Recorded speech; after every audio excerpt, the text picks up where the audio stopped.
નમસ્કાર, સિટી ન્યૂઝના સમાચાર પ્રવાહમાં આપ સર્વે દર્શકોનું હાર્દિક અભિવાદન છે. મિત્રો, હું છું આપનો સમાચાર સાથી પરેશ વડગામ અને હવે જોઈએ સમાચારો સંપૂર્ણ વિસ્તારથી. સંજય લીલા ભણશાલી નિર્મિત રામલીલા નામક હિન્દી ફિલ્મમાં દર્શાવવામાં આવેલા કેટલાક દ્રશ્યો અને ભાષા ક્ષત્રિય અને રબારી સમાજને અપમાનજનક સ્થિતિમાં મૂકી દે તેવા હોય અને ફિલ્મની સ્ટોરી મનગઢંત હોવાના આક્ષેપ સાથે ક્ષત્રિય સમાજ દ્વારા ફિલ્મનો વિરોધ કરવામાં આવી રહ્યો છે અને નિર્માતા સંજય લીલા ભણસાલી મીડિયા સમક્ષ માફી માંગે તેવી માંગ સાથે રાજકોટ ક્ષત્રિય સમાજ રણ મેદાને ચડ્યું છે અને રવિવારે સવારે ક્ષત્રિય સમાજે શહેરના રાજમાર્ગો પર વિશાળ રેલી કાઢી હતી અને સંજય લીલા ભણસાલી અને ફિલ્મ વિરુદ્ધ સૂત્રોચ્ચારો પણ કર્યા હતા અને આના વિરોધમાં અન્ય સમાજ પણ સહકાર આપે તેવી પણ અપીલ કરવામાં આવી છે.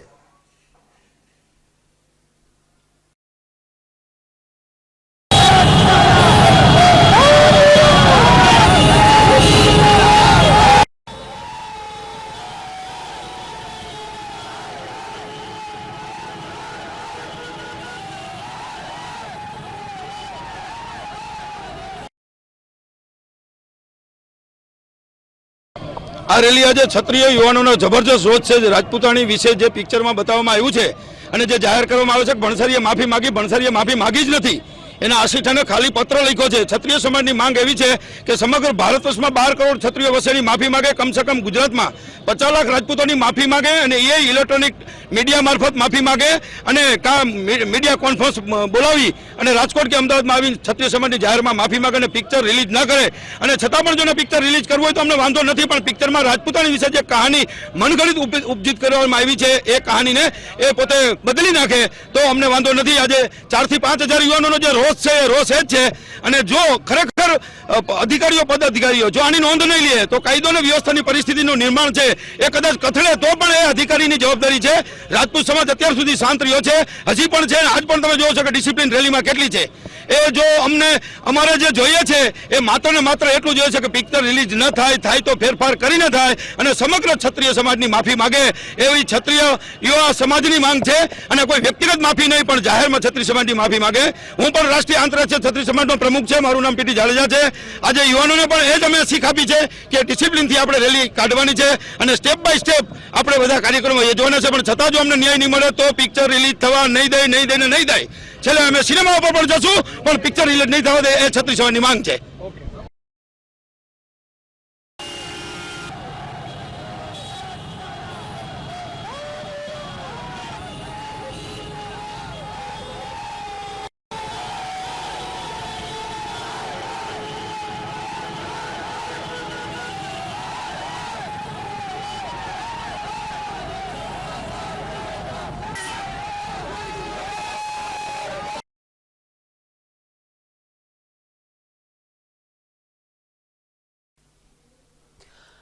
તો રેલી કાઢી ક્ષત્રિય સમાજ દ્વારા ત્રિકોણબાગ ખાતે સંજય લીલા ભણસાલીનું પુતળા દહન કરીને ફિલ્મ વિશે વિરોધ પ્રદર્શિત કરવામાં આવ્યો હતો.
જાણીતા ફિલ્મ નિર્દેશક સંજય લીલા ભણસાલીની આગામી ફિલ્મ રામલીલાનો વિરોધ કરવા ક્ષત્રિય સમાજ રણ મેદાનમાં ઉતરી ગયું છે, જે અંતર્ગત એક તરફ ક્ષત્રિય સમાજના આગેવાનોએ રેલી કાઢી અને પૂતળા દહન કર્યું હતું, પરંતુ એ બધું સમાપ્ત થયા પછી પણ તેમનો રોષ ઓછો થયો નહોતો અને ક્ષત્રિય યુવાનો દ્વારા કલાવડ રોડ પરના ક્રિસ્ટલ મોલમાં પહોંચીને આડેધડ તોડફોડ કરવા લાગ્યા હતા અને ક્રિસ્ટલ મોલમાં ક્ષત્રિય યુવાનો દ્વારા મોલમાં રહેલા કુંડાઓ અને કાચ તોડવા માંડ્યા હતા.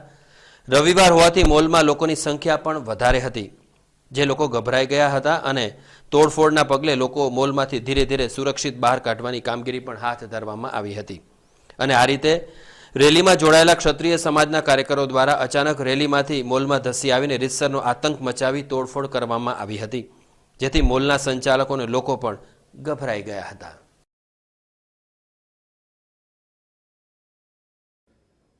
આજે લગભગ 12-12 વાગ્યાની આજુબાજુ જે રામલીલા મૂવી રિલીઝ થવાનું છે એના વિરોધમાં જે રેલી નીકળી હતી એ રેલી ક્રિસ્ટલ મોલની પાસેથી નીકળી હતી. ત્યારે થોડા લોકો એ ટોળામાંથી ક્રિસ્ટલ મોલના આગળના એરિયામાં આવ્યા હતા અને ત્યાં થોડા પોસ્ટરને એવું લગાડેલું હતું. પછી એ લોકો સ્કૂટર અને બાઇક સાથે મોલની અંદર પ્રવેશવા માગતા હતા મેઇન એન્ટ્રીથી. આપણા મોલના નિયમ પ્રમાણે પાર્કિંગમાંથી જવાનું હોય છે, પણ એ લોકો ફ્રન્ટ સાઇડથી જ મોલમાં અંદર જવા માગતા હતા. એટલે અમારા સિક્યુરિટી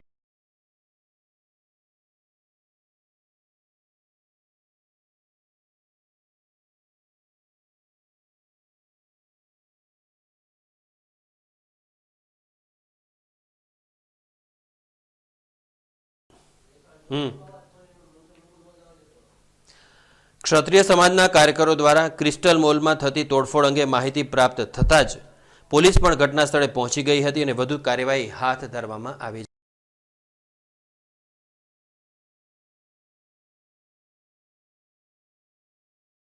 અને રેલી અહીંથી પસાર થઈ રહી હતી ત્યારે અમુક રેલીમાંના ઈસમોએ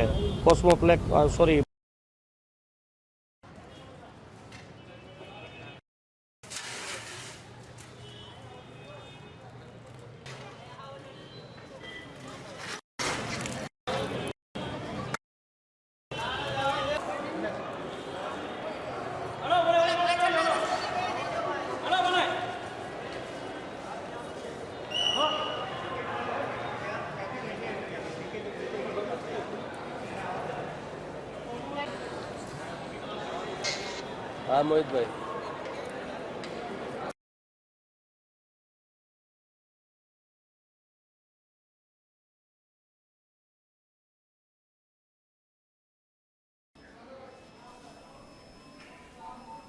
ક્ષત્રિય સમાજના કાર્યકરો દ્વારા રામલીલા ફિલ્મના વિરોધમાં જ રેલી કાઢવામાં આવી હતી.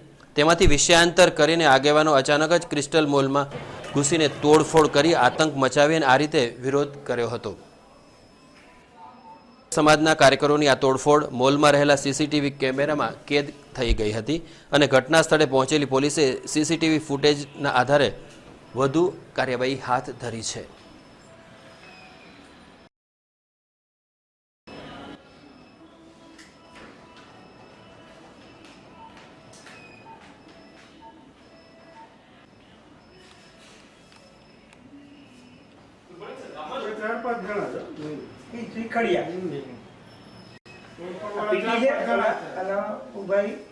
રોકેટ બધાની બંદીમાં પીટી તો સૌથી આગળ હતી ગાડી ને આ રોકે છે બધાને ઈ તો રોકે છે આગળ પડતો માણસ ચોદીના પર આવવા જઈને જ નવાઈ જો આ કાળો છે ને હા